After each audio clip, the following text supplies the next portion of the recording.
So apparently I jumped the gun a bit, because I went ahead and presented the autopsy report. And then when the music didn't go away... Yep.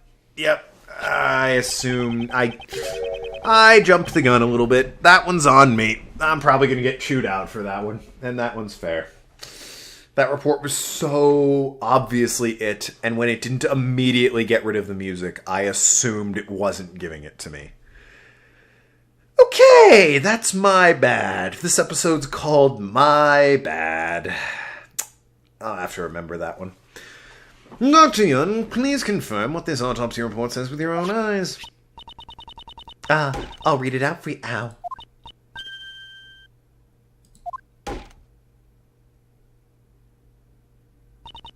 This autopsy report wasn't written by me. What? What do you mean? Stop hitting your granddaughter. Thank you. Finally. I love the little smile after. I don't know. Ow. But Granny, I can't say that. Miss Jensen, if you are trying to keep the truth in the dark, then... In place of the goddess of the law, I shall hear your confession. Judge Courtney is talking with Dr. Young in private. What? Is that true? Understood. I shall convey your words to everyone else, Dr. Young.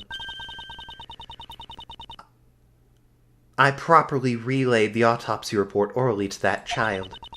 It seems my granddaughter must have mucked it up when she was writing it down. Wow! She mimicked her voice perfectly. What? There was no need for her to go that far, though. Well, we haven't heard the grandmother's voice. You haven't, I know what it is, but... She mimicked her voice perfectly! Now I want to do that again. Man, missed an opportunity. In other words, the contents of the autopsy report had been falsified. By your hand, Miss Jensen. Ooh, With that, we've proven that the wound to her head came first, followed by her chest wound. Miss Jensen, why did you falsify the autopsy report? Hold on a second. She never said she falsified it, you know. She just made a teeny tiny mistake when she wrote it down. Post-mortem and ante-mortem sound kinda similar, don't they? They're complete opposites! That is the very definition of a falsification. Miss Jensen, why would you lie? Okay, ow. I want you to tell me, too, why you would do something like that. Oh. You were talking to me, not repeating. I see. Granny, but I... Because you falsified the autopsy report, Kay fell under suspicion. Tell me why you did it. I can't say. I just can't say it. Not I don't want to say it, but I can't say it. You're all a bunch of bullies, you know. Ganging up on this poor girl who loves her grandmother so. She is totally unrelated to this. I think we can forgive her one tiny mistake. That won't do. Aren't you the one with the most to lose if she testifies? What are you saying? You see, as a former prosecutor, you'll have to speak a little more clearly, you know. Very well. As you wish, I saw it clearly. Miss Jensen played an essential role in this case. She was an accomplice, I imagine. She obviously... She was the victim! You know what? Fuck it. I'll take the hit for this one. I deserve a hit for the whole yelling at the game. Miss Jensen was the victim! That's right, you know. Everyone's getting on her case for such a tiny mistake. In a way, the true victim of this case is this poor girl. That wasn't what I meant. Mr. Edgeworth, Miss Jensen is still alive. Wouldn't that mean she's not a victim? Indeed. Why did I say that? When I think about it like that, I should understand Miss Jensen's role in the case. She's an accomplice. Quit joking around and clearly say what's on your mind. Very well, as you wish. I shall answer clearly. Miss Jensen played an essential role in this case. Miss Jensen falsified the autopsy report in order to assist the true culprit. Ow! This girl is an accomplice? What's your basis for that claim? It was impossible for a single person to commit this crime in the first place. The crime could not have been committed without at least 2 people, namely because the victim couldn't have been moved, but they were. The number of people wouldn't match. The report couldn't have been faked. What? Victim could... if there weren't 2 people, the victim couldn't have been moved. Oh, it's the number of people wouldn't match. Because they killed a person. And then, obviously, there were still people going out. It's like, oh, the auction continues as normal. Yeah, quite. If the conductor was the culprit, and one of the auction guests was the victim, it would contradict the witness's testimony that there were 11 people after the incident. What now? You got a problem with my testimony? Not at all. Rather, it's because I believe your testimony. That's why an accomplice must exist. So you still won't admit your reasoning is wrong? Up until now, we had not even considered the possibility of an accomplice. However, if there had been an accomplice, it changes the entire story completely. If the accomplice took the murdered auction's guest's place, that is the number of people remains 11! I can't wait to see him panic. Oh, I see now. So that's what you're thinking. But you know, wouldn't that have been quickly discovered? Miss Jensen and the victim have similar physiques. Do they? Wait, do they? No. Now, let's see. Miss Jensen, 22. Her, 33.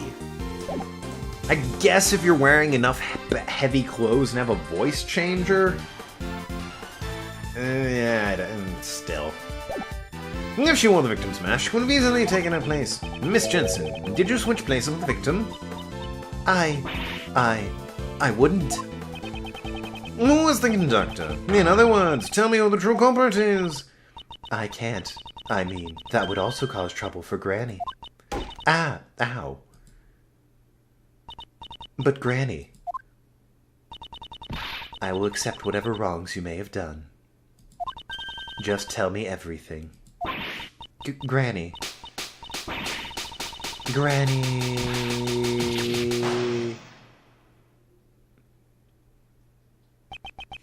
As I thought, it appears you really were the accomplice. Miss Jensen, why? Miss Jensen, would you please tell us? They're all cleaned up now. Yes, it's okay, Granny. I'm fine now. I switched places with the victim, Miss Crane. So you admit to being the conductor's accomplice? Yes, I helped out the conductor. I don't really know why, but for some reason, the conductor was expecting to be attacked by Miss Crane. The conductor expected an attack from the victim? They were so sure it was going to happen that they came up with a plan to counter it, a way to beat the victim at her own game, and that's when I was called in. I was told to wait in the storeroom before the auction began. Whoa there, you ain't fooled my eyes. If you were waiting in the storeroom, I reckon I would have bumped into you. After all, I've been up in that storeroom in the entire auction. I'm telling the truth. I wonder about that, you know. Can we really believe a girl who would falsify a report? There should be many places to hide in that storeroom. Then by all means, tell me, where did our little nurse hide? The place in the storeroom where Miss Jensen was hidden was... this one! She hid inside the costume trunk. A costume trunk, eh? Ah, now that you mention it, that box was already there before I snuck in. I figured I would hide in there myself, but it was wrapped up nice and tight with chain. And it was locked too, so I had to give up. I suspect that when you snuck into that room, Miss Jensen was already inside the trunk. Yes. It would have been bad if one of the guests from the auction had opened the lid, after instructing me to hide inside. The conductor wrapped a chain around the costume trunk. I think they went downstairs using the lift shortly thereafter. It was right before the auction. So then, when the auction began, only you and Miss Hart were in the storeroom. Yes, that should be right. The auction had been going on as usual, but when a certain participant made the winning bid, the conductor committed the crime. Miss Hart must have heard the altercation that occurred then. That was not her, but whatever. You betcha. I was trapped behind that statue there the whole time. Following the altercation, Jill Crane was murdered. After killing Jill Crane, the conductor carried her body to the costume trunk. And Miss Jensen, who had been hiding in the trunk, was made to take Miss Crane's place. And the victim's body was placed inside the costume trunk. And the conductor then took Miss Jensen, who had been made to look like Jill Crane, and returned to the auction hall, as if nothing happened. Was this roughly what happened in the storm during the incident? Yes, that's right. Pulling the old switcheroo with one of those auction guests? Ain't that impossible? The gal and the murder victim, two completely different people, you know? Don't you reckon one of the other participants wouldn't notice that and caused a ruckus? No, not at all. The reason they didn't notice the switch was because she stole the victim's clothes, she acted like the victim, she stole the clothes, duh. From what I can tell, Miss Jensen and the victim appear to have similar physiques. Furthermore, there was a rule requiring a mask to be worn during the auction. If their clothes were the same, I doubt anyone would have noticed she was a different person. Yes, I blended right in. I borrowed Miss Crane's clothes and ow. You mustn't embarrass the dead like that. I know. I also thought it was pretty heartless to leave her exposed like that. So when the conductor wasn't looking, I covered her up in the raincoat that was used for the auction. So she was the one who put the red raincoat on the victim, and then the auction resumed as if nothing had happened. I reckon I took a picture of her in the red raincoat after that. That'd make all the facts line up. So she wasn't actually dead, it was just a head wound that knocked her unconscious. She then climbed out and armed with nothing in the raincoat. You know what, that picture were a little bit lower, we would have benefited from seeing a pretty much naked person. That would have sped this along, you know? After I took the photo, I went over to the lift to sneak a peek down. I witnessed the 11 participants. Then I hightailed it back to the statue. Don't tell me you were hiding there the entire time until we found you. Nah, that's... how should I put it? What is it? Did something happen? I didn't mention it before, but after that I might have dozed off a little bit. Be more precise. I fainted. Well, something like that. So something did happen! It ain't no big deal. Kinda embarrassing to say, though. There was this huge thump sound all of a sudden. I was just a little surprised by that. It was right after I had witnessed a murder, so I was shaking in my boots. My heart sort of tightened up, and I was off to La La Land. When I woke up, I was already in the next day, around the time y'all came into the storeroom. I see, so there was a large sound. Miss Hart, I take it you do not know what transpired in the storm beyond this point? I guess, but after the auction, all the masks were properly returned. So I reckon the participants had exited through the storeroom, just like I done said. Miss Jensen, what were your actions after the auction resumed? I took the victim's place and participated in the auction. The conductor instructed me to win the bid for the costume trunk, because the body was inside it. It would have been bad if another auction guest won the bid for it. You didn't realize the box was empty. No, we only found when I came to the storeroom to pay the bill. The conductor was with me and told me to go search for her immediately. And then I found another girl collapsed in front of the ladder. Okay. Yes, she probably fell down from the roof and lost consciousness. Maybe the victim left the hatch open when she went up to the roof. I understand now. Kay was surprised at seeing the collapsed victim and did not notice the open hatch. She must have missed her footing and fell down into the storeroom. Miss Hart, I have determined the sound that made you faint. It was likely the sound of Kay falling onto the storeroom floor. Bones and all that. That might be it. Though I reckon it can't be pathetic to faint over something like that. Miss Jensen found the unconscious Kay. Miss Hart was also unconscious behind the statue. The situation is becoming clear to me, Miss Jensen. Please continue your story.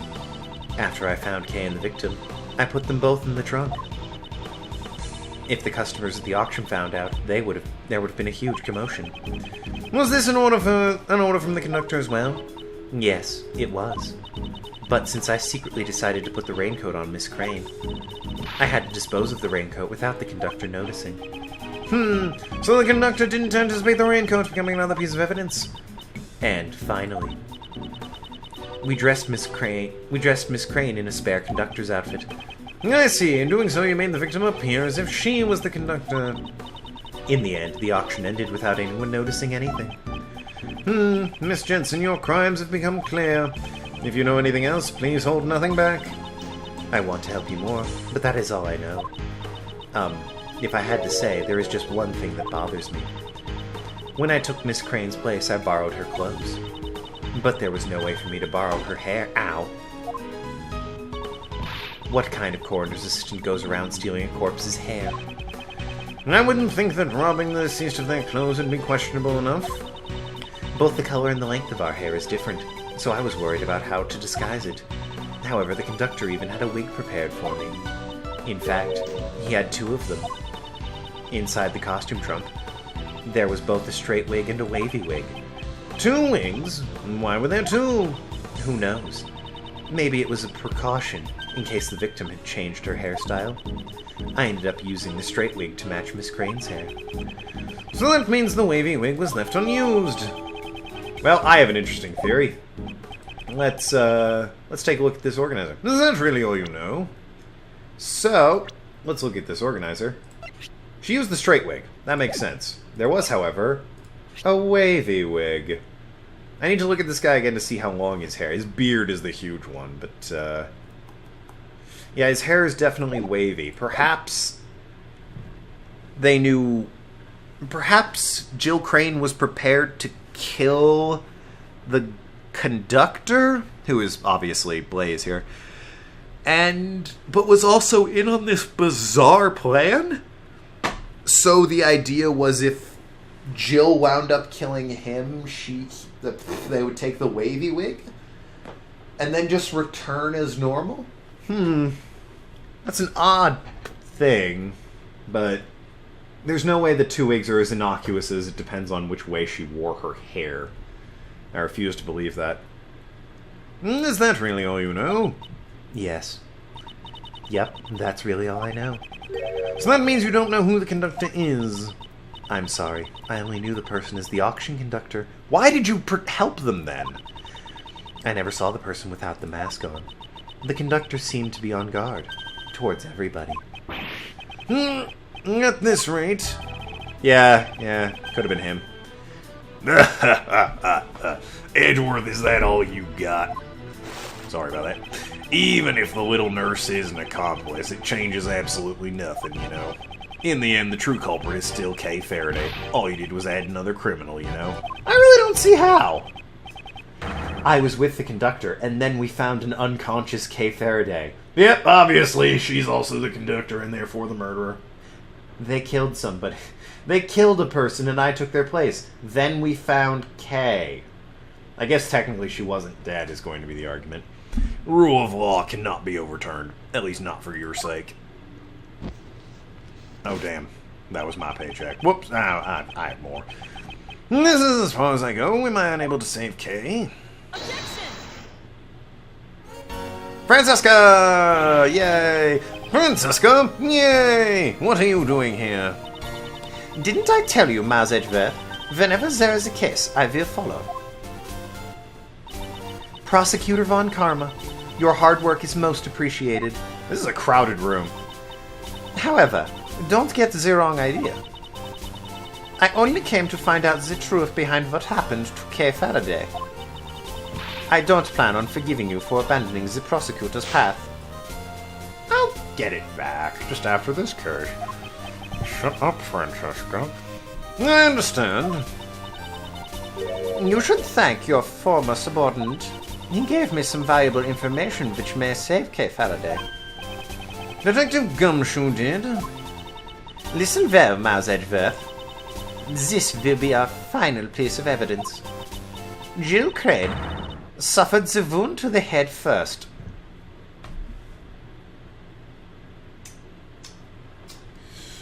Just checking the old phone. Jill Crane suffered the wound to her head first.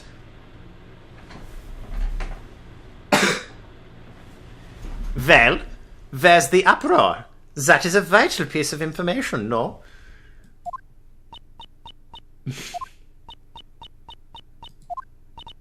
Well, someone say something. Well, I hate to say it, but, we already proved that. Already proved? Yes, well, just a few minutes ago. You should have told me sooner. You're the one who barged in here and started talking. Well then, does that mean you found out what the murder weapon was already? No, not yet. Is that so? In that case, wissen well. Wissen well. Ugh. The victim was struck on the head with a blunt cylindrical object. The wound in the chest was suffered post-mortem. A cylindrical murder weapon? Objection. That was not at all correct for his voice. A cylindrical murder weapon? And then the objection. You know, this report of yours, I trust it's accurate, of course. These were the results of 2 days of independent autopsies carried out by 2 respected doctors. Objection. That's reassuring, but it's too bad. You have no right to investigate this kitten. Interpol is after the black market auctions, and I am the prosecutor in charge of the investigation. The victim participated in the auction. Therefore, it is only natural for me to investigate. Beardy McPherson, especially now that she has been murdered. I see.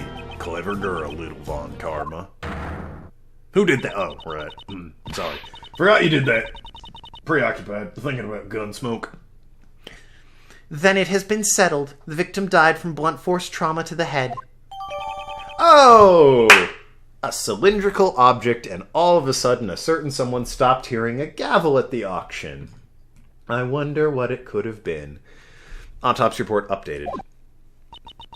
Unfortunately, the murder weapon has yet to be found. It's obviously a gavel. However, my throat is pretty much shot. I've been doing this since 1, okay? And it's like 4:30 now. This is a huge amount of time I spent on this. So I'm going to have to end it here for the sake of my throat. When we come back, we'll, get to the gavel somehow. Thank you so much for watching. I have Tokenlad. Talk to you later, Shrewd Negotiators, and see you around Ask Clowns.